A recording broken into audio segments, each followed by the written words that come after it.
And we are live. Welcome in, everybody, to Dark Horse Tackle Live. I am one of your hosts, Josh. Zach will be here in the meantime. And while we are in the meantime, we will just sit here, wait for a couple people to show up. Got a few things to talk about, some progress with some stuff, and our opinions on professional bass fishing is definitely going to be a topic. And I know what you're thinking, Josh. You're an owner of a fishing business. You probably love professional fishing so much, and that's where you are wrong. Not the biggest fan of the professional bass fishing world, especially in the state that it's in right now. What is going on, Mr. Eli Self? How are you? How was your birthday? You young, old guy. Got a little bit of coffee running on, not necessarily fumes, but we're about there. Oh, thank you, sir. Thank you, sir. Yes, the hat. The hat was a silly targeted Instagram ad, and they know what they're doing. They know what they're doing. Everybody knows. You get on Instagram, and then you're like, huh. That's right up my alley. This slick hat's right up my alley. I'm going to open up Instagram on my phone real quick. And oh, cool. Just got confirmation. So a couple weeks ago, right, the weather got real nasty. And basically everybody who lives in Columbus can agree. Like, tornado-y weather, and they just confirmed actually that there was a tornado touchdown literally like down the street from my house, which was super crazy. And like the second I walked out of my door, I was with my girlfriend, and I'm like, hey, let's go be rednecks and watch the storm, because like, what else are you going to do in the Midwest? And the storm rolled through. The second I opened the door, like some crazy vortex came through. I watched 5 trees get uprooted. Everybody's siding and roofs got blown off their house. And I was like, we should probably go back inside and head straight to the basement, because this is spooky scary. Definitely like one of the weirdest weather-related incidents in my life. Zach Fullard, how are you? What's up, buddy? See, I just saw this, and I'm so excited that you're here. It has nothing to do with small business fishing whatsoever. Mm-hmm. Big business fishing. Daiwa Tatula just released their first edition Type R. Re-released. Ooh. The Type R was the juice. Yes, it was. But the first edition was silver. And it wasn't, I don't believe it was called the Tatula at the time. For like 1 year, it was called something else. But this is very fun. I'm going to buy one right now, because I'm excited. Oh my God, it's $300. Yeah, of course, buddy. Don't like that. Well, Don't like that. They realized what they had. Yeah, you know what? You're damn right. Yep. It's got a beefed up handle on it. I wonder if it has the SV spool. It doesn't. That's what I want to know. Does it have the SV? Does it have the TW? No, it's. Oh yeah, the T-wing. The T-wing was specifically designed for that Tatula. Actually, it was designed for the ballistic. There you go, Dustin Hoy. Just do it, dude. It's only $300. Yeah, you know what? You're right. I wonder if I can finance this thing. Just push the button. Oh, it's the LC version. It's the long cast concept. I bet this would make one heck of an all-around reel, kind of like Tatulas do. Right. There's a lot of guys out there. I'm getting the JDM Tatula SV TW. You have at it. I'm going to. Now, I'm excited. It looks a little different. There's two kinds of guys out there. Both are my kind of people, because there's actually 3 kinds of guys. There's your. Are you trying to put me in a box, buddy? putting the fishing community in the box, and I believe you'll be on par with me. This is a Josh Chitwood fishing opinion. This does not reflect the views and the values of Dark Horse Tackle. So, with that being said, good thing we're doing it on Dark Horse Tackle Live. Yeah, well, I'm just Josh at this point. I did, as you can see, I changed my name. It does not say co-owner of Dark Horse Tackle. Just me. Just Josh, everybody. Just Josh. Yeah, welcome to the show. Just Josh, everybody. So you've got your Shimano Corrado guys, right? Andrew Hayes, he's a Corrado guy, big Corrado guy. And I used to be a big Corrado guy because Daiwa didn't really they made a lot of reels back in the day. Shimano made Corrados, Antares, Metaniums, and pretty much that was it, other than like, your $30 Walmart special where that's like your beginner getting into it. I made about 16 different reels, and they were all just like TDX, TDH, TDL, TDA, TDB. But you've got your Corrado guys, and then you've got your Tatula guys. And then you've got those freaks that are like, have you seen the Luz? It's bright orange. And this is about... I really enjoy it when your one eye gets a little squintier than the other. Squintier than the other one? Because you can't really see what it's doing, so you only see the one moving around. It adds, it's a nice accent on the point you're trying to get across. I'm looking at everybody. But yeah, like I'm not trying to put everybody in a box. And look, if this offends you, there's been worse things said. So like if you haven't been paying attention to Dark Horse Tackle, we've been making a very hard push on all forms of social media, gleaming the cube, if you will, pushing the limits, trying to break the algorithm. But I since I've been posting a bunch of fishing stuff, it's more than just our old friend Paige. It's more than just Danny from Brazzalo now. Like, I'm getting fishing influencers on TikTok. And I'll start watching their stuff, and I go to their page, and it's just them casting a Luz custom Walmart special that's, ultraviolet purple. What's up, Scott? And pink. Scott Vermonter, how are you? The Vermonter from Vermont. And it's just them making a cast, and it's got about 450 comments, 400,000 likes. And does that mean we've been Vermonted? We've been Vermonted.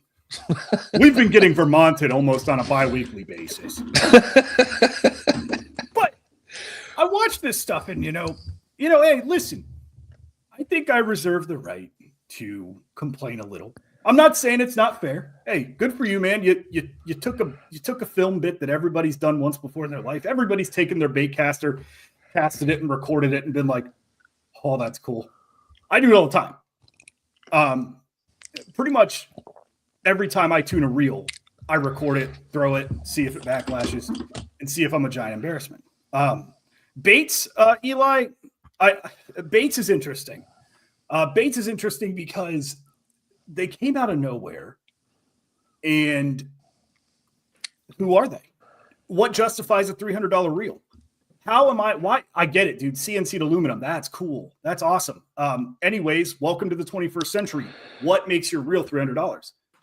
I'm just happy that I picked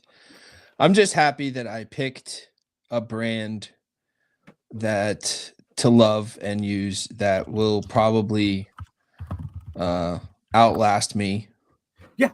Because once I choose a thing and like a thing, that's it. I don't want to choose again. Yeah. Like I don't want to. I've been using Listerine my entire life, and they're never going to change. I switched to gin. No, but it's pine. It does almost the same thing. You can drink it too. Did you know that? It's expensive, but I watch this stuff on TikTok, dude, and I'm just like, is this what we got to do? Like, no, it's not. Than this, or are we no? No, we're gonna do it. We're gonna do it. We're gonna do it our way. And I'm gonna do it my way. Whatever that means. I'm not saying that's good. Hey, we'll figure it out. It's gonna be all over the place for a while. For those of you that are watching, Zach and I, we talk about usually every single day for the past 3 years. We have had these same conversations basically over and over and over again, mainly because both of us forget, we don't write stuff down. And it's like, the May box that we designed last month is not going to be the May box that you get this month because we just redesigned the May box 2 days ago. So, it's one of those things. Like, what about the May box? Oh, yeah, we were supposed to. What about a jig? That's just. And this is an example. Okay? I'm going to take this opportunity right now to give everybody a little bit of a sneak peek up and coming, something on the way. Our July Creek box, River Creek box, will be brought to you by Ryan Parker. Yes. So all of the juice up in that brain, which I just spent a day with that boy. And there's juice in the brain. So we just talked. I just talked to him prior to the podcast. And I told him, love your brain, love your ideas. This cannot be 5 soft plastics that you have to take scissors to. Ooh, I love your brain. But Ryan is when I first met this guy, he was just talking about stuff that I do that I don't really talk about because Zach is one of those people who's like, okay, you bought the bait, respect the craft. Why are you doing this? Why are you doing this? Stop it? Why are you coloring it? Why are you poking holes in it? What are you doing? Stop this. I am. And that's fine. I'm my father. It happened. I don't know when exactly it happened, but all of a sudden I'm like, I worked so hard on that. What the hell are you doing to it? Yep. And he was talking about something that I've done with mag drafts before, which is throwing nail weights in it or putting little BBs in it. I've done the nail weight gig. And I was like, this could be one of my people. Cause like in a room of guys sitting there and they're just like, you know how it can get with guys. Guys love talking about gear that they don't really use, but they bought. Like I spent $175 on this glide bait. I'm a glide bait fisherman. I spend all this money. Yeah. And do you know how much money I made my company last year? Yeah. Do you know how much money I made the Guggen squad? $0, by the way. I did one time. There was a time. I bought 1 pack of their net heads just to see.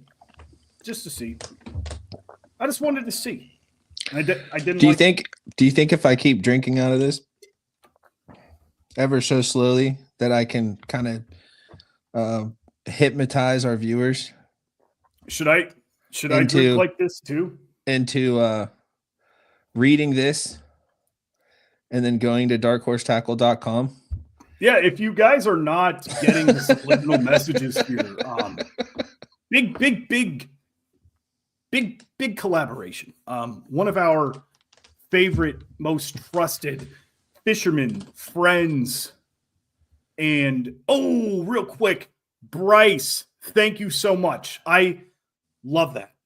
We will talk about the Kayak Fishing Obsessed podcast here in a bit because that was one of my favorite experiences as the owner of Dark Horse Tackle, probably throughout the company. Yeah. I truly think that was I think that was my most all around. It was my most favorite experience as far as getting on a podcast with Josh. Just getting on a guy that you don't know and it works. We've got the Tackle Talk Bass Essentials coming out, and this is it's a box. Yes, it's a box. But we're trying not to say box but it's a kit. This is an all around kit. This is a 3-rod kit. This is pretty much all you'll ever need for 98% of the water in the United States. Literally, the baits in this box, the types of baits that are in this box, are on the boat decks of every single professional fisherman out there, period. So whether you're just looking to soup up what you got, or maybe you are someone just starting, or maybe you are someone that knows someone that is just starting.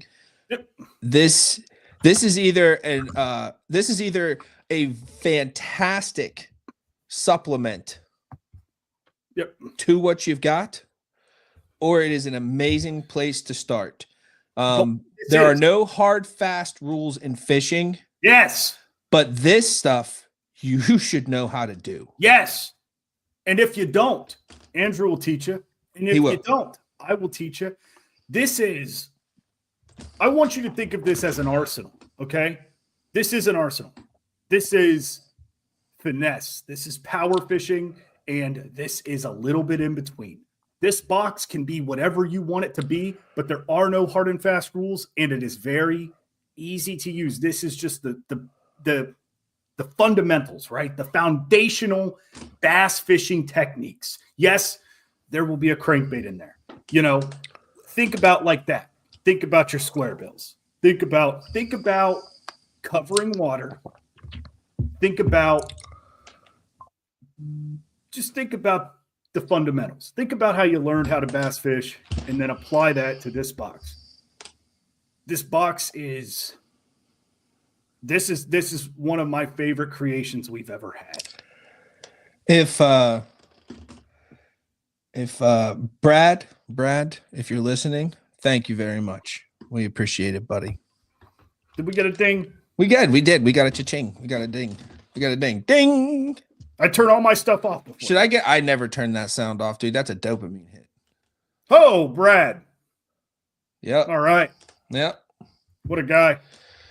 Hey, Dan, we appreciate that. And Eric, we appreciate that. That's awesome. Dude, I love seeing these guys come. Let's transition to that because, dude, the Kayak Fishing Obsessed podcast was so much fun. We were slated for like an hour. We ended up being on there for like 2.5 hours. You want to know one of the reasons why I enjoyed it so much?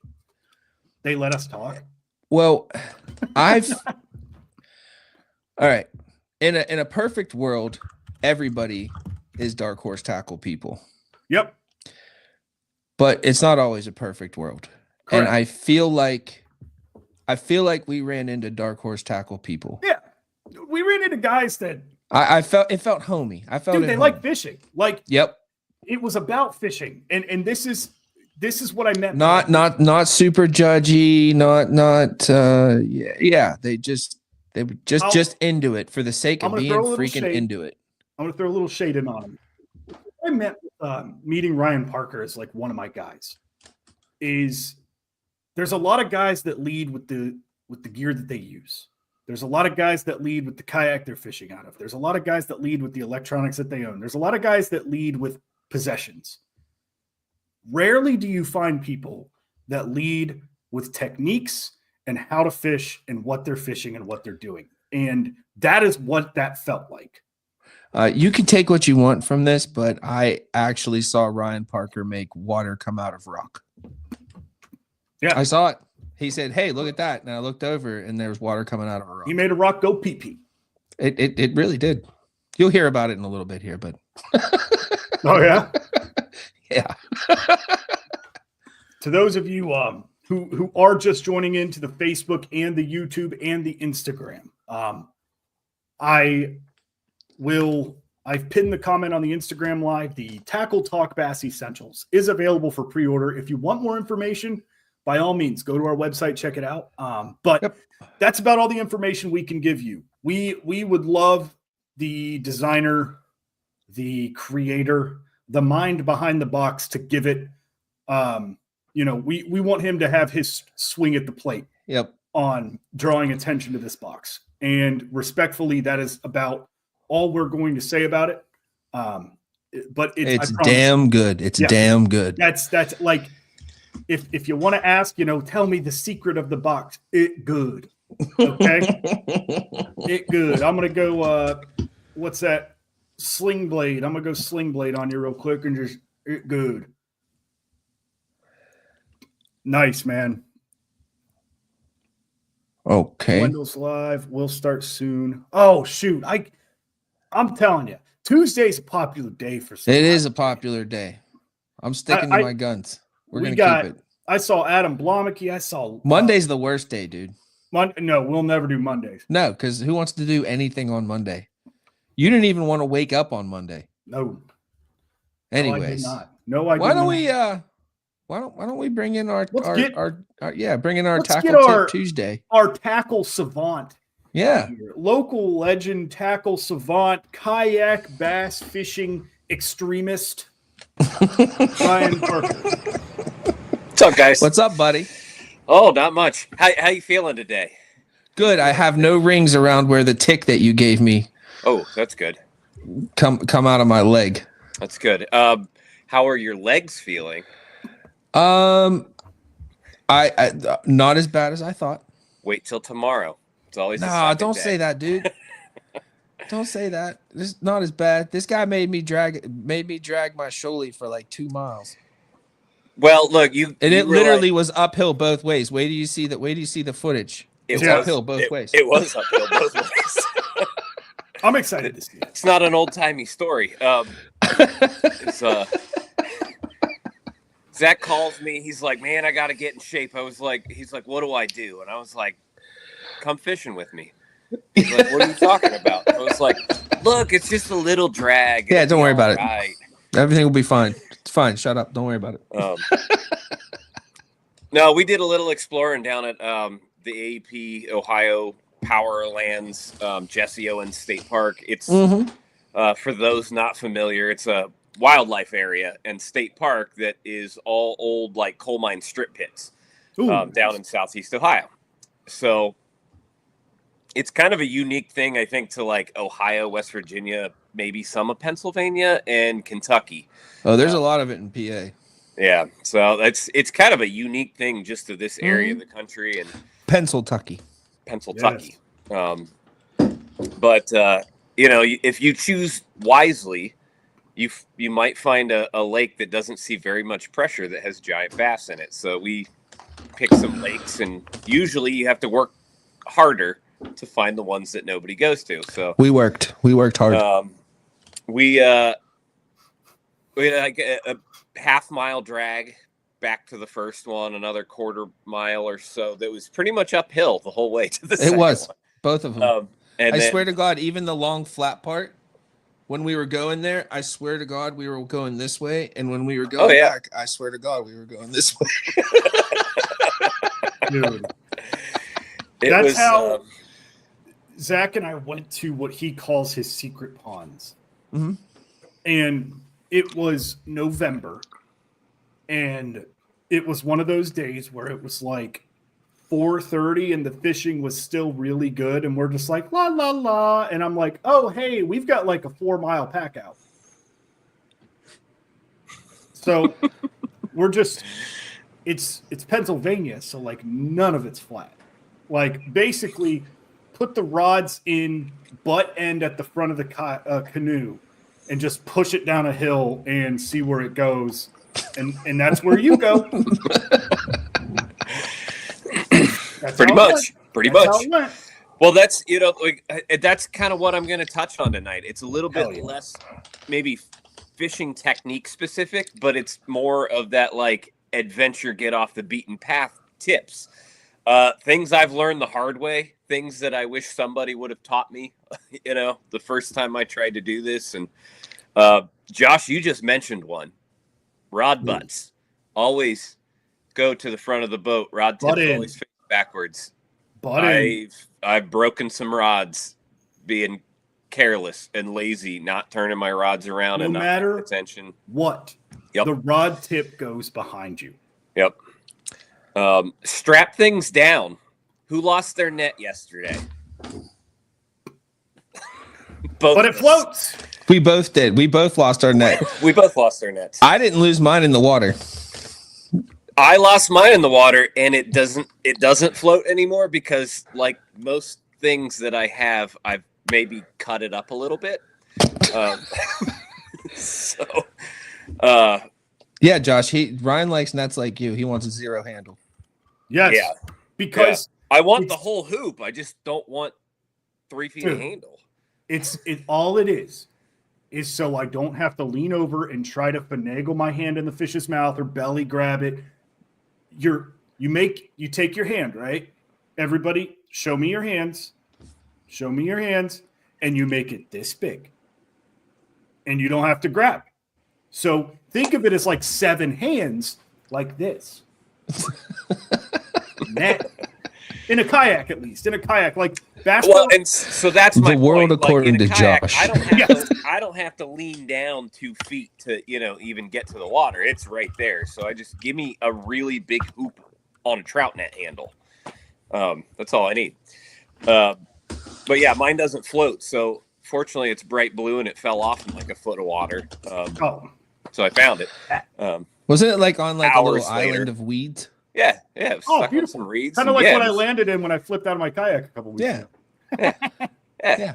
My net just fell off while I was like huffing and puffing trying to get up a freaking hill, and it just fell out of my kayak. I'm telling you, Zach is an impressive workhorse when it comes to anything involving like athleticism. Just because like he'll be doing this 4-mile trek with a cigarette in his mouth. Yep. And I'm sitting here like drinking a gallon of water, like, oh, and he's just like, Can confirm. Yeah.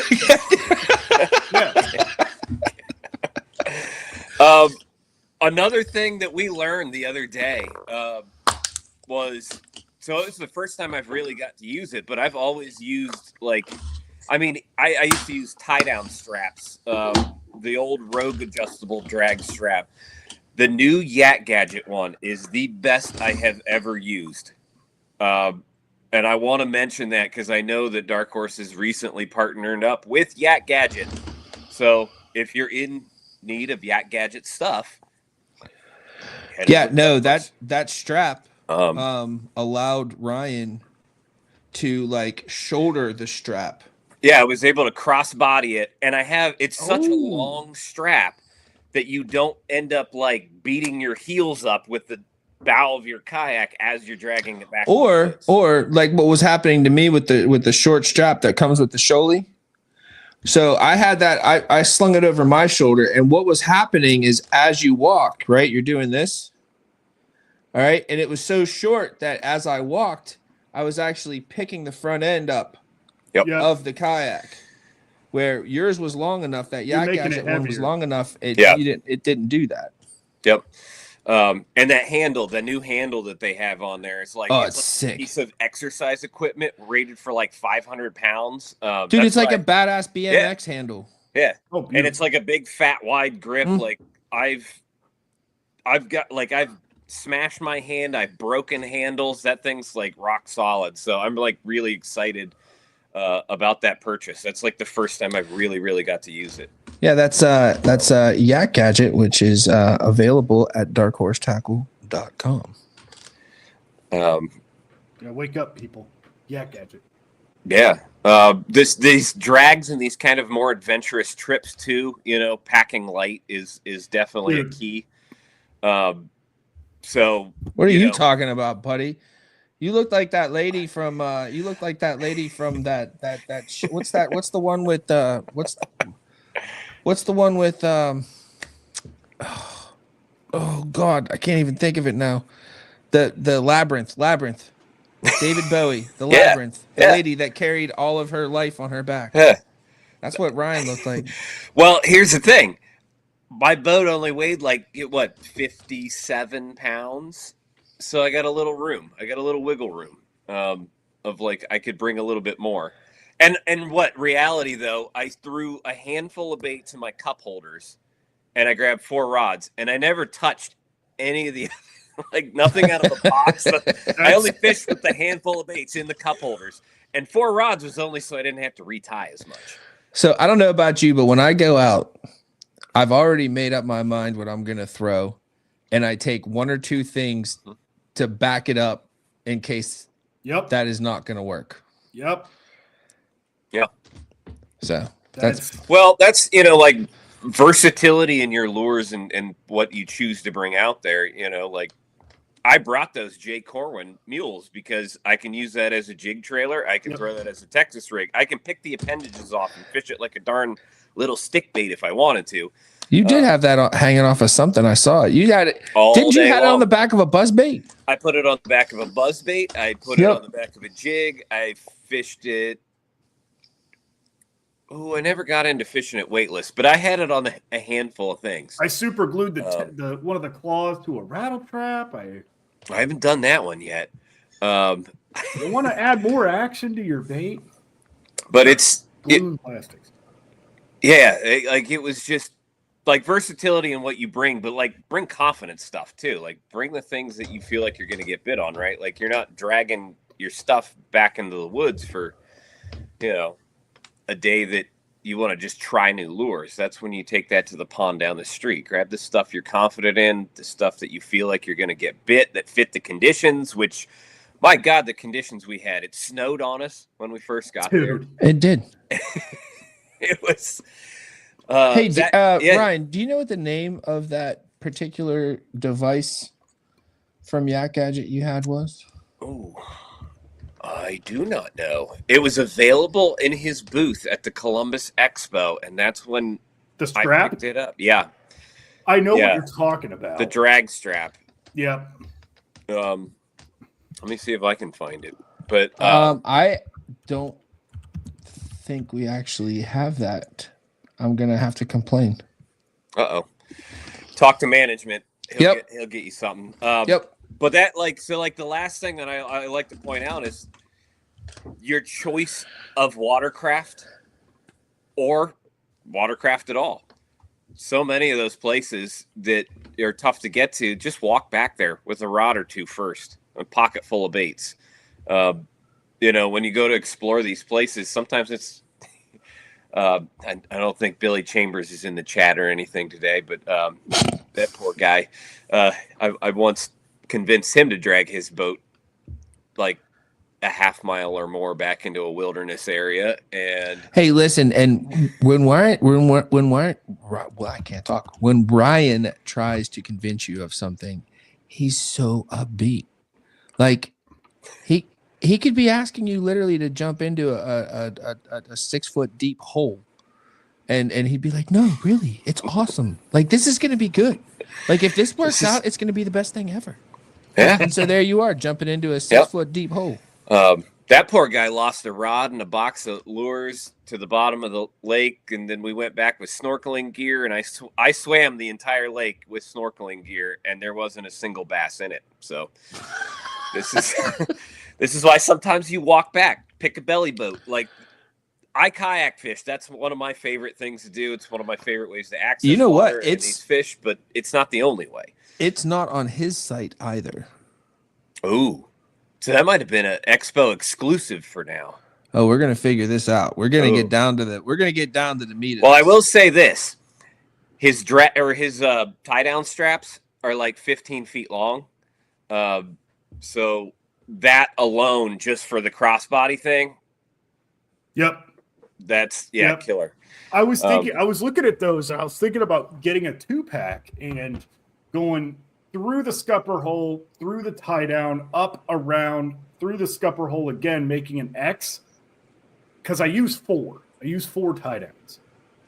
And they're so dang tight now, I've actually sawed a hole in my boat. Where? Oh, have you? Yes. Ironically, on the way home, that's what happened. Because when you got a hole now. When I undid my boat, bring it over. I'll plastic weld it for you. Oh, I'm just gonna throw some caulk in there and see what happens. I would have Ryan plastic weld it for you. I would not mess around. I'm gonna do this my way and put cement in it. Okay. I'm gonna make. I want more rigidity. Okay, but buddy. Yeah, we can have it plastic welded. So, ironically, Ryan, I'll be down later. Ironically, yeah, Ryan, this is an after hours thing. You know what I'm talking about. So, Zach, he's like, "You got any holes or leakage in your boat yet?" And I was like, "Nope." I get home, I'm undoing the strap. I can't get the strap out. And I'm like, what is it stuck in? And I yank it, and I can feel the plastic pinching the strap. And it's like, zzz, and I'm like, well, that was weird. And my girlfriend's like, why can't, because she helped me put the boat on. And she was like, why is it so much harder to get off? And I'm like, it's never harder to get off. Usually you just undo it and it goes. So the angle at which I had my boat, it must have sat there and just either gone this way or gone this way to the point where it sawed a hole with that poly strap. It's a baby hole. Like I can't even get a pen in it. There's no water in my boat. I can't even get a pen in it. But it's there. Right after you said something, oh, do you have any leakage in your boat? Oh, do you have a hole in your boat? Well, I do now, Zach.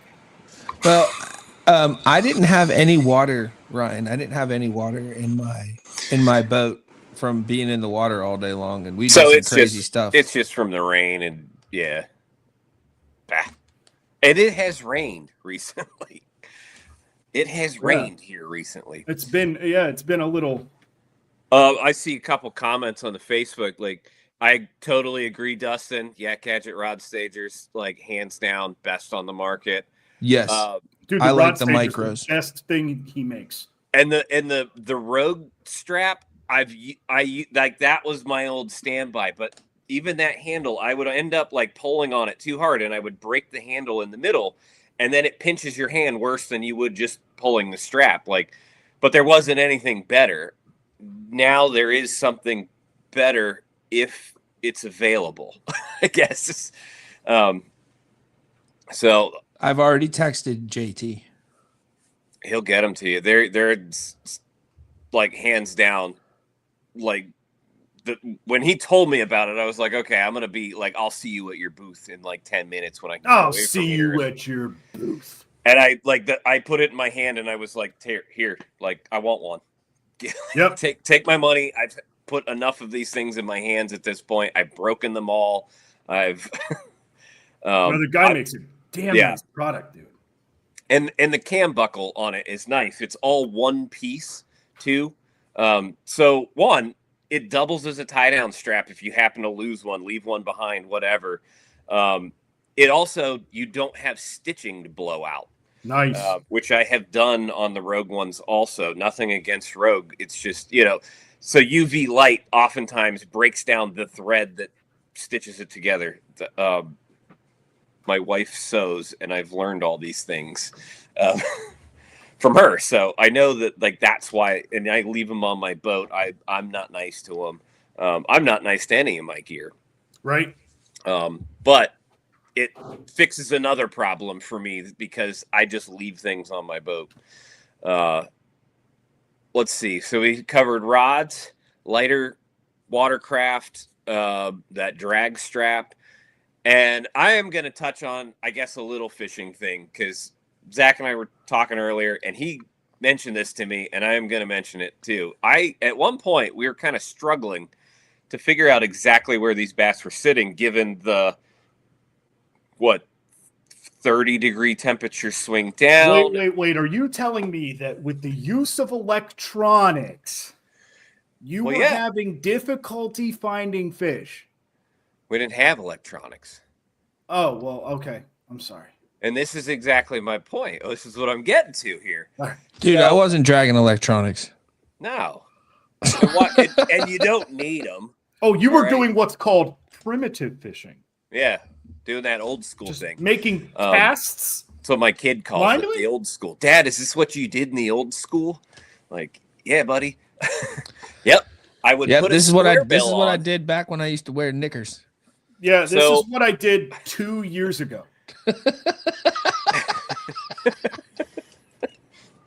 At some point, I put a square bill on. I put a crankbait on, and I just started casting, like fan casting, and just feeling my way around. Because I wanted to know, where does this drop off? What does the bottom feel like? What's over here? And basically, I was very quickly able to start figuring out, like, okay, vegetation's dead, deeper than this, whatever. I could start figuring out where little drops were, where there was a little bit of depth, the channel. And it started cluing me in, I think, a little bit to where we needed to be fishing, especially knowing, you look at your conditions and you're like, I know the time of year it is. I know how much daylight I have. These fish want to be shallow, but it snowed on me 15 minutes ago. Right. So they're not right on the bank. They're probably on these first drops, the first break, whatever it is. And sure enough, we started finding fish on those places. But in situations like that, or maybe you just don't have the money for electronics, maybe you don't want to spend the money on it.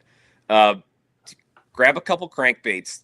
I've told many people this, like, know how deep your crankbait goes. Write it on the bottom. Trust me, the fish don't care if there's a Sharpie mark on the bottom of it. Right. But that way you can kind of build a contour map in your head with a crankbait and kind of figure all that stuff out. I watched him do it. Not only that, but there's a piece of wood that I couldn't see. Oh, here's a hard bottom that I didn't know was there. Yeah. And yeah, I watched it in real time. That was kind of key too, because those fish were pulled off on a lot of that stuff we just couldn't see. Yeah, the best fish of the day for me, I honestly don't know what he was on, because I got him via backlash magic, professional overrun magic. Oh, the old Zach special. Yes. Yeah. Hey, listen, it's a pattern for me. If I'm not catching, just get a good solid backlash while your lure's hanging out in the water, and pick it out and then lift the rod. Right. Like, I'm telling you, I've seen him just buckle a reel and end up on the receiving side of success numerous times. Which again, look, I'm not jealous. I am gonna say that is my intuitive ability. Yeah. To be where the fish are. To just hit one right on the head. To just throw a crankbait in still water and end up still catching a fish while you're going. It didn't work that well for me, but then again, like, I had that crankbait. I blew up a reel too. Like, this is the first time I've had to like cut the line and then pick it out. And it was bad. Like, he floated like 100 yards. It took me like a half hour to so that one. Out of curiosity, like, you and me are braid guys. Zach's a braid guy too. But yeah, I know how Zach operates. Do you back your braid with more braid?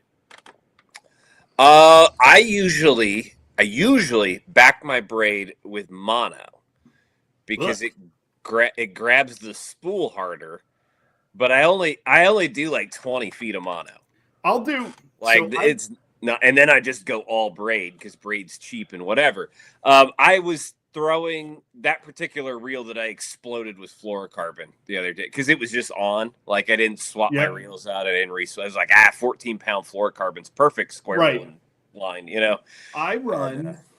I buy 100-pound shit braid, just the crappiest braid you can buy, and it's like a 22-pound test size.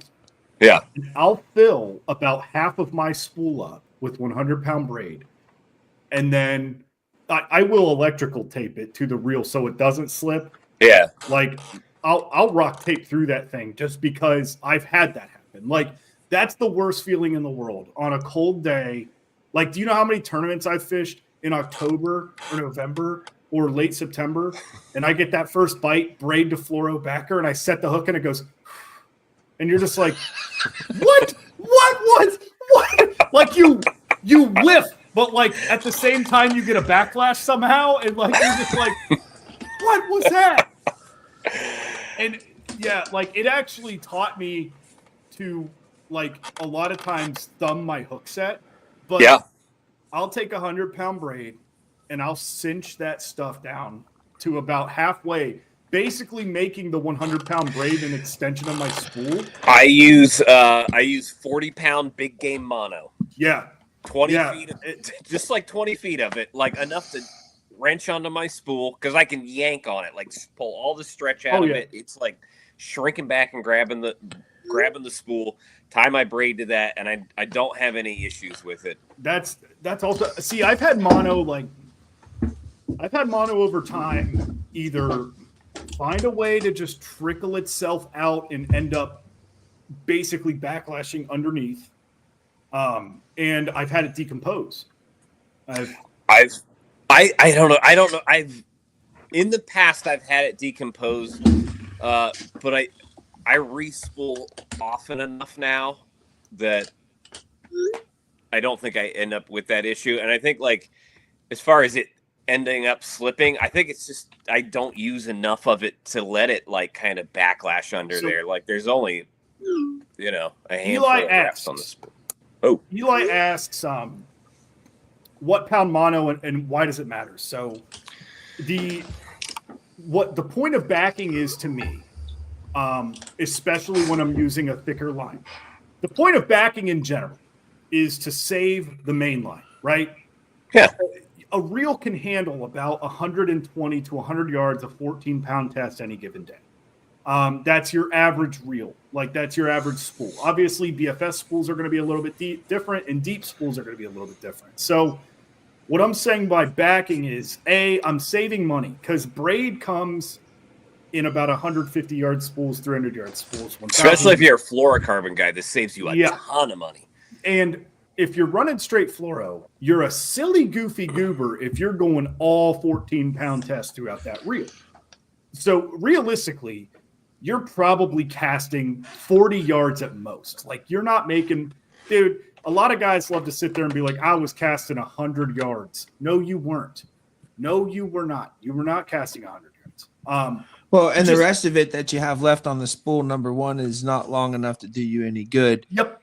And number two, why don't you give them one of these while you're at it? It's all like this. Yeah. It's the memory has set in to that stuff that's been trapped on your spool for a year. So if you keep a fresh line, right? Like when I fished straight fluoro, it was nice. Thank you. There it is. It was a lot easier. It was a lot more manageable. Nice.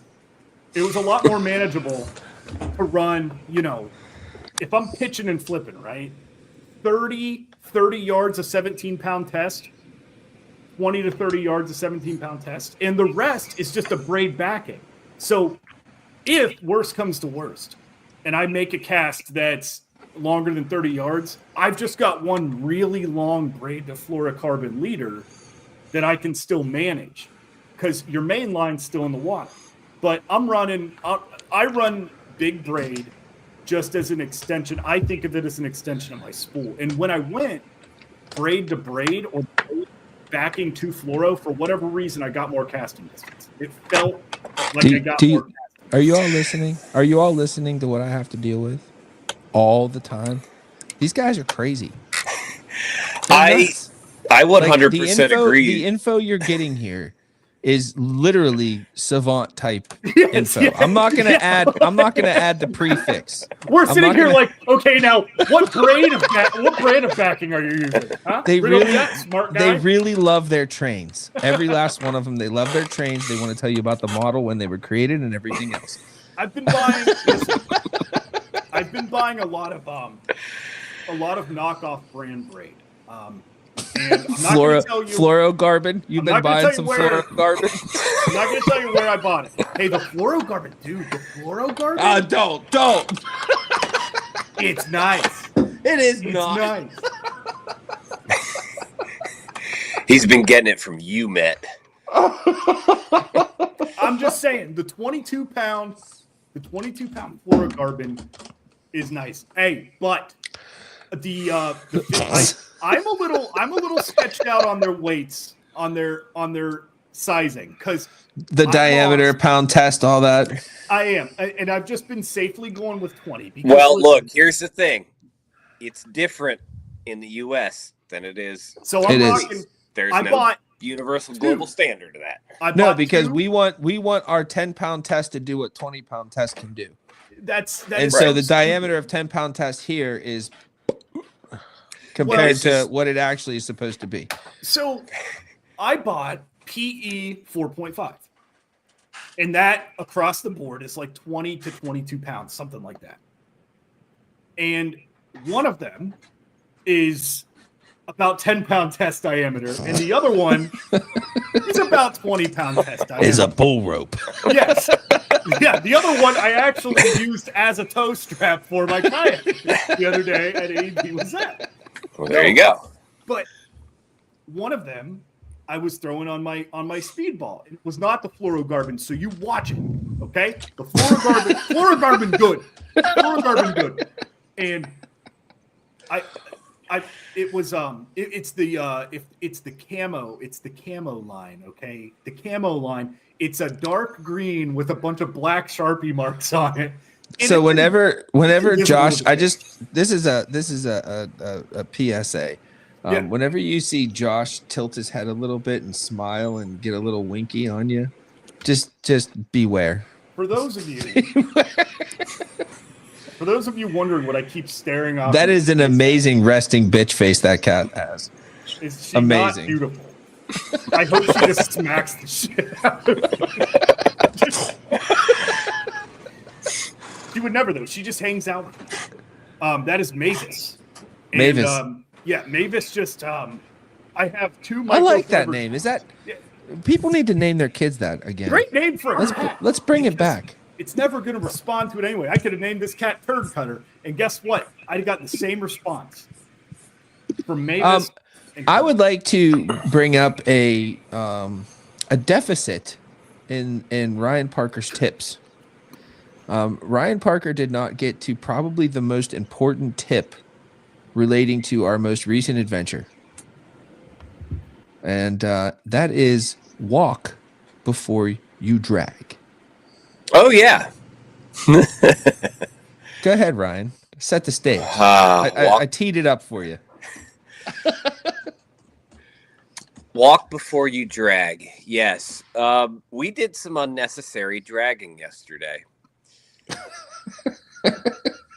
Just some unnecessary dragging. It could have been a lot worse. Scope the property out for sure. That's like Zach is.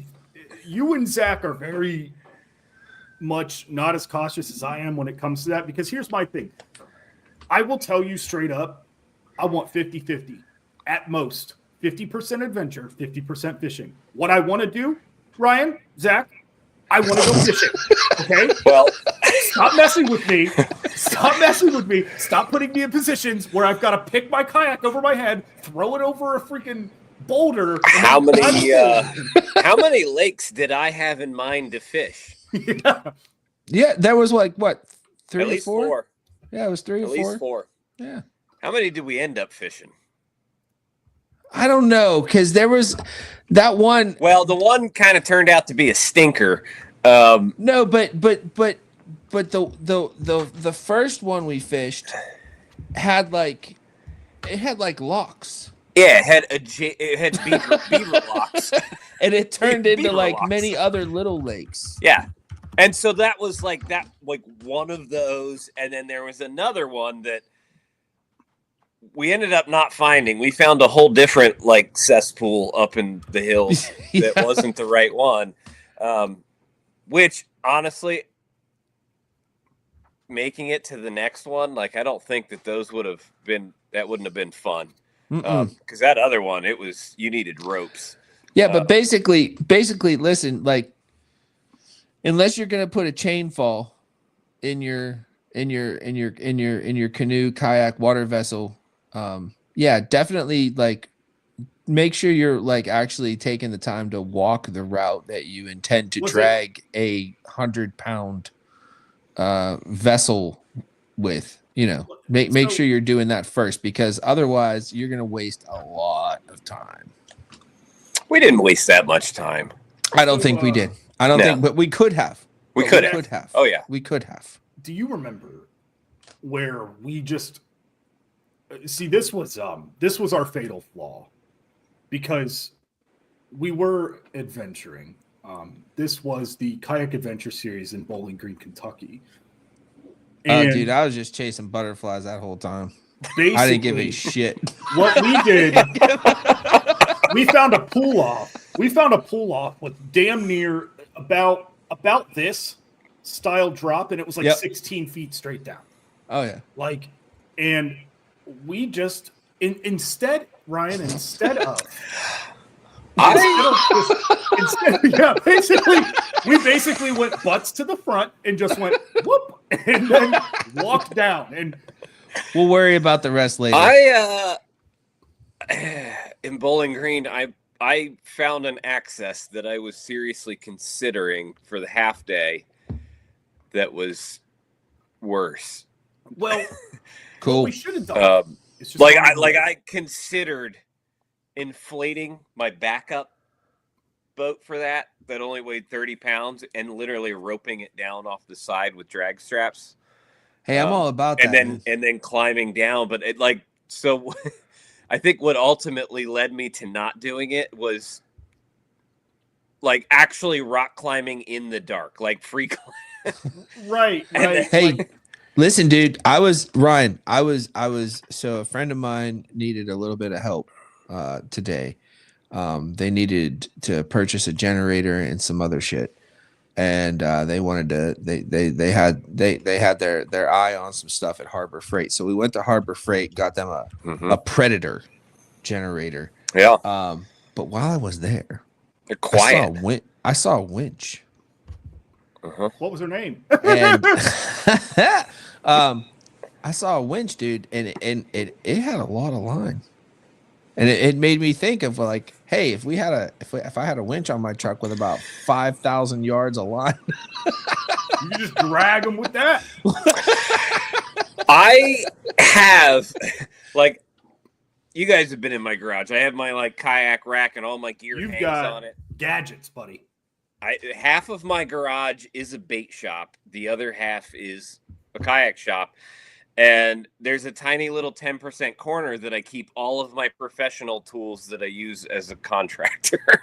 Yeah, so it's actually pretty cool. If you walk into Ryan's garage, it's actually a perfect representation of his brain. Yeah. Oh, yeah, it is. I know where everything's at in there too.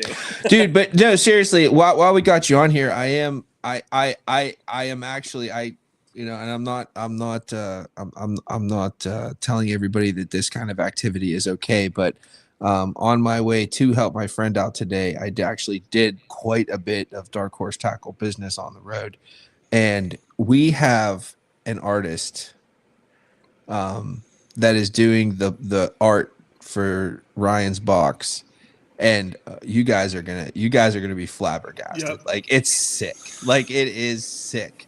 And then on top of the artwork being sick, the artist agreed to have Ryan pose, get a picture, and add him to the artwork. It's gonna be fantastic. You guys are gonna be floored. Like, I'm so excited about this. Not only am I excited about like what I'm excited to like actually see like the path that Ryan takes to get to a box filled with baits that he feels like is the best representation of, hey, this is my best advice to you. But I'm also super excited to see what the hell it all looks like at the end. Yes. And I'm telling you right now, it is going to be spectacular. I mean, like this. Yeah. It's going to be like, I don't get fireworks, man. No, he's streaming from an Apple device, which I know. Loves to. I am also streaming from an Apple device. You have to be like on your phone or an iPad, I think, to make it work. I'm on my laptop. So look out for that. That's going to be the July. Hi, Eli. I usually call it the current box. Not because it's right now, but because it's about current. It's about creeks. It's about streams, water, moving water. It's about rivers. I won't say it's the only thing Ryan's good at, because I've seen him be good at water that doesn't move so much, but it is definitely his speciality. It's what I prefer. That's for sure. You know, with all due respect, we do ask you to keep it a little simpler than what's going on in your head. You know, unless you're willing to go buy some. I think it some face Red Ryder value, BBs at face value, you're going to be like, oh yeah, this is a pretty simple box. Wait till it gets into my hands and I can explain. Oh yeah, wait till he explains it. Yeah, and you're going to be like, I don't need anything else for a river. We can go do the video down here at the south end of 23 and 270, because the river is still going across the highway. Dude, I wanted if Dustin's still here and listening, man, I saw Brett's videos from Raccoon Creek, and I was like, tell Brett to go catch a spotted bass out of the ditch. I'm getting ready to put these into a couple hundred boxes. Take it out. Take it out. Take it out. I'm getting ready to put. Oh man, fine. Take it out. I love it.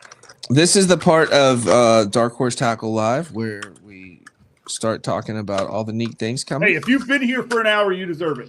Yeah, that's right. Yeah. Eli Self, I'm talking to you, buddy. But this little guy is amazing. This is a custom balsa creation from Cliff Pace called the Bacon SRS. Yep. And it is coming to you in the April box. Now, it sounds crazy. It sounds crazy, but if you want to go buy one of these, it's going to cost you $17.99. It costs you half the price of the box. Yeah.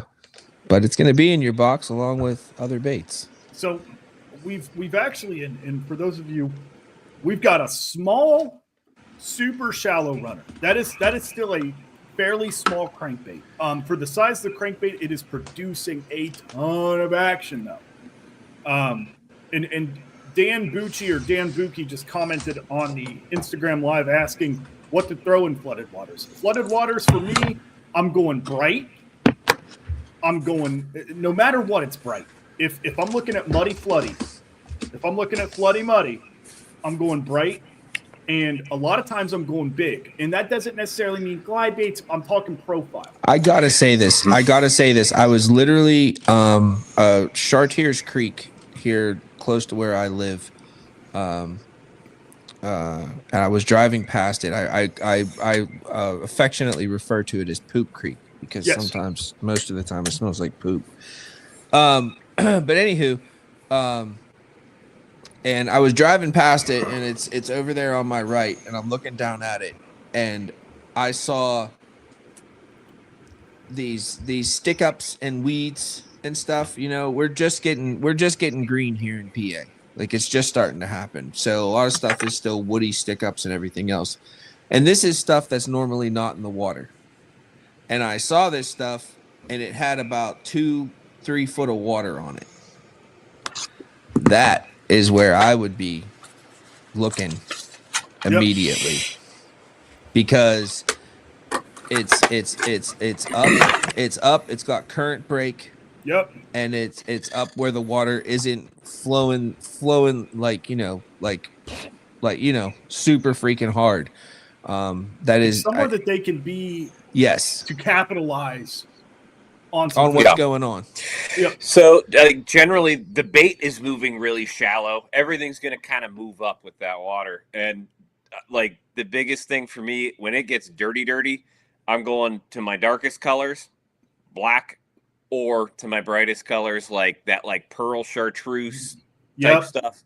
Yeah. But Josh nailed it. Like, just bigger profile. Like, and it doesn't have to be thump. You're just trying to displace water, right? Like, and I happen to have this sitting here because, you know, you hear these guys say it all the time. I am a little crazy. That's a swim jig. That's like my normal trailer on it. If it was like really dirty, I would put like a like J5 or like that size trailer. Like, just bulk the baits up that you would normally throw, because you're just trying to like displace more water. They're feeding with their lateral line, and that's the biggest thing that they have. Slow down. They need to find it to eat it type stuff, but just displace that water. A lot of fishing techniques, conversations, tactics, tips, things of that nature, basically boils down. Happy Tuesday, Basto. It basically boils down to size, color, and cadence. Like, there's a lot of things that I've been noticing with the fishing industry that I'm very much in disagreement with, and the fishing industry is very good at gaslighting people into very hyper specific things. Oh, well, it's spring. I need to throw a jig until June. And then when June hits, I'll throw a spook. And then when September hits, I'll throw a spinnerbait because that's what they told me to do. But I'm serious. Like a fluke style bait, if you just change the size of it, if you just make it a little bit bigger and make it a little bit brighter or a little bit darker in that flooded muddy water, your floody muddies, that's all it takes. It's just a simple, it doesn't need to be an entirely new rig. Like the other day, dude, when I made that video for the Bitters skip shad, that wasn't necessarily that's not a promotion to sell a bait. That is literally what I did. I was throwing a bladed jig up in the shallows and it wasn't working. And I'm like, I wonder if I need to slow down. This is the only bait I have on me that I can slow down with. So hey, listen, if I'm in still water and I cannot figure it out, I put a fluke on. Yep, you fluke it. It's either a weightless Senko or a fluke, dude. Like every time. That's basically my go-to. Eli asked the A-base square bill big. I would. No, it doesn't have to be that big. Square bills tend to be round body crankbaits. They put off a lot of vibration because of the size of wobble. And sometimes that's what the fish want. That's definitely displacing a lot more water than like a normal 1.5, 2 inch square bill. But a 1.5, 2 inch square bill, say with a rattle in it, is usually enough that they can find it in that dirtier water. What I've done in moving water and in still water is when the mud line starts to increase, I will either, if the mud line does disappear, I will either find a bait that goes deep enough to get out of that mud line, because that's usually where your fish are going to sit. They're going to sit under the mud line. They're going to sit in visible water. Or I will find a bait big enough. Usually I just go from a 1.5 to a 2.5. And most of the times when I'm in the creeks or I'm in the rivers, I'll be throwing literally like some form. I've got 3 patterns. I've got your translucent shad, your supernatural shads. I've got your sexy shad variety. So not a translucent, an opaque shad style bait. And then I've got the old black and chartreuse. That's it. Like that is how simple I keep it. And you know, it's any variety of that. And in the springtime, when the rivers are really moving and the creeks are really filling up, it's just a black and chartreuse 2.5 style crankbait. And that usually gets it done for me. Or a brown back chartreuse. Your brown back chartreuse, for whatever reason, has a tendency to look brighter, but also has more chartreuse on that body, it seems, where that black really defines where that chartreuse ends. The brown will kind of leave it up to the imagination and show off more of that chartreuse. Yeah. And don't think like I can get into spinnerbait blades again. Like Willow. Please don't. No, I'm just kidding. You know how far this dude. How many times did you switch? Did you? I remember like I heard you talking to yourself off in the distance. He's just punching himself in the head. Stupid. How many times did you actually change spinnerbait blades? 4 or 5. Yeah, because I heard you talking yourself in and out of it, like for a good 3-4 hours straight. Still water's interesting when it gets muddy and high. No, this water was not still. No, one of them had a creek moving through it, and because of all the rain, like it was legit current moving. Yeah, no, it was so moving. Weird. That's so weird. It was moving. I might have chose it kind of for that reason, just because of the influx of nutrients and like you picking a healthy place. Hoover will do that. Hoover will do that. I've been pulled around on Hoover. I've started on the north end and ended about 40 yards back without touching the trolling motor, and that's nice. I like that. I like days like that. Yeah, like puts them in places. You're right. I start, especially when you're fishing those bush lines up north, and that's something I wanted to talk about. So in the spring, let's talk a pre-spawn bite, right? Those fish are pre-staged on your contour lines. They're in a cut, and a lot of times they'll be, your let's say your cut goes like this, right? And my thumbs are where the mouth is at. Your cut goes all the way back. A lot of times they'll stage themselves on the mouth of that cut, work their way in shallower. Hey, put that. No, you end up breaking the iPhone and the FBI comes in. But that was the Triforce, buddy. I'm not sure what you were talking about. Okay, that's what they all say. So,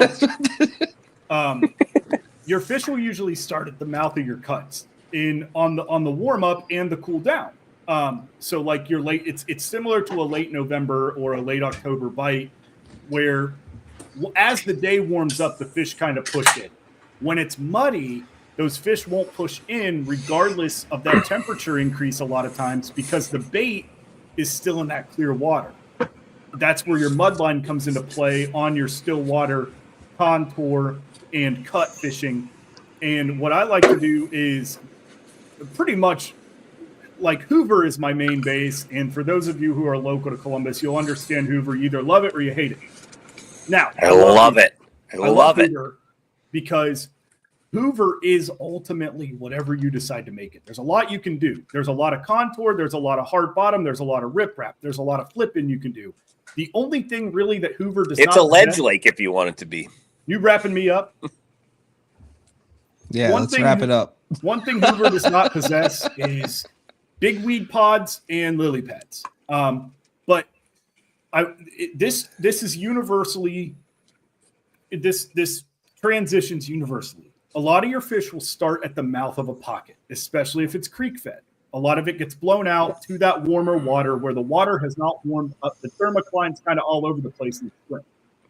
So those fish, as the day warms up, they do move because that's bait.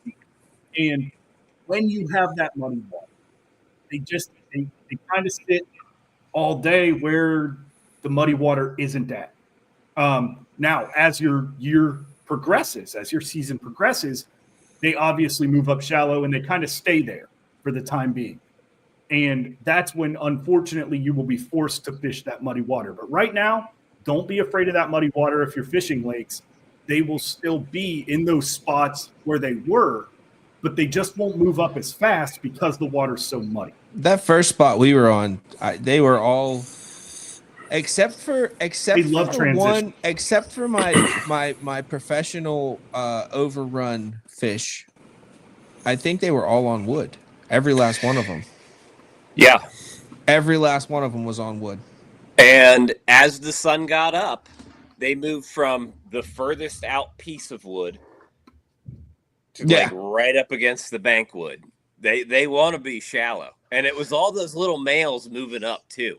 That my right professional on the bank when the sun got up. So my professional overrun fish was actually on a weed line. Unless there was a piece of wood there that I didn't see. May have been. But I know that there was weed lines right there. But yeah. So we're gonna wrap this thing up. In conclusion, I've got a ton of dark horse tackle work to do. But I do want to bring it right back to yes. Hey, just to let you guys know, right now we have 150 of these boxes. Well, we started with 150. There's not 150 now. They're dwindling quickly. Yep. So the Tackle Talk Bass Essentials. Okay. It is a $79.99 purchase. But in that, you are going to get everything you need to go anywhere. Complete kit. Anywhere. I'm going to repeat that 2 more times. Anywhere. Everything you need to catch a bass. Anywhere. What about Hoover? Anywhere. What about Lake Arthur? Lake Arthur. Oh, Hoover. Zach. Everywhere. Zach, what about the South? Oh, definitely the South. 100%. Okay. Well, I heard the fish are bigger down there and they only eat big baits. Well, they'll eat these. I guarantee it. I need a Southern guy to buy this box and prove these people wrong. Yeah, let's put it out there. Prove these people wrong. A little bit of box challenge out there. I'll tell you what. Ooh. If you're a Southern guy, and you go ahead and you get the Tackle Talk Bass Essentials and you provide me with a video of you catching them down there, I'll refund your purchase. I think a lot. I think a lot of guys make the South seem a lot harder than The it is. first one to do it, I'll refund your purchase. The first Southern guy to provide me with a video of you catching fish on the Tackle Talk Bass Essentials, I will refund your purchase. The first guy, only the first guy. One more time, only the first guy. Yep. Yep. And we'll repost the video too. I will. I'll post your video everywhere, dude. I'll get an expensive shirt with a monitor on it and wear it and walk around with it. Yeah, there's a lot of talk that the fish down south only bite big baits, and guys, please don't believe that. Please. It's not the truth. I've fished all over this freaking country Now, that's not to say if you're a Southern gentleman or a Southern lady and all you like to throw is big stuff, then by all means, that's what you like to do. Because listen, there are no hard fast in rules in fishing. There is only one hard and fast rule in fishing. It is fun. Fish how you want to fish. Please stop letting these people tell you how to fish. Especially me. So points. Bring it back around real quick. Yep. Points. The Tackle Talk Bass Essentials box. I can't. Jeez, it's so hard not to say box. Pre-order. It's available for pre-order. They will ship out. They will ship out May 12th. We have a very, very exciting box coming up in July. As you all know, our July box, or maybe you don't know, our July box is the only box of the year, part of a subscription, that comes with full art. So the outside of the box itself is fully printed. And the art we have for this is so good that I actually literally like 4 hours ago just ordered a 20 by 24 print on canvas to frame and put in my house. That's the art that we're putting on this box. Now I'm not on that canvas. I'm not going to have Ryan's beautiful face because that's getting changed up here. We're going to have that. We're going to have that stash on the box for y'all. It's going to be beautiful. But yeah, so you're going to get a beautiful box, and you're going to get baits inside of the box chosen by Ryan Parker himself, Kayak Adventure Series Angler of the Year. And someone that I literally just had an adventure with a day ago. And I got to tell you, you need to listen to him because, listen, I don't listen to anybody, and I actually was listening. Zach rarely listens to me. But a lot of times he's on his home body of water. So a few other things, guys. Listen, Broken Twigs landing nets are available at darkhorsetackle.com. Listen, they float. I know they're pricey, but I am telling you, it is the last net you will ever buy. What is the term, Zach? Buy once, cry once. That is correct. I highly recommend you suggest you purchasing a net from Broken Twigs. Also, listen, if you're somebody that has an affinity for hockey and you want a net from a specific team, then just email us and we will get you together with Chris from Broken Twigs, and we will make that happen for you. He does do custom stuff. Yeah. So don't be afraid. Get a hold of us. Let us know. That being said, we've also got Yak Gadget, and I'm currently hunting down JT to make sure that we've got those drag straps, but there is a ton of amazing stuff from Yak Gadget currently on darkhorsetackle.com that you can use to trick out your kayak easily. Yes. These are not crazy 8 hours in your garage stuff. This is stuff that you can use to trick out your kayak very easily. Am I missing anything, Josh? No, just hey, listen. we appreciate you all for hopping in. We definitely appreciate the kayak obsessed guys. Thanks for stopping by. Thanks for expanding. Wendell Fishing. Yeah. Thank you, Wendell. Beautiful. And as always, we appreciate Ryan Parker. Oh, by the way, that's another new announcement I have to make. Guys, coming up this year. Yes. We got a box that's going to be made by Darren Wendell. Wendell Fishing. It's coming. We haven't decided on the month yet, but it's on its way. We got a box that we're going to collab with him and make with him.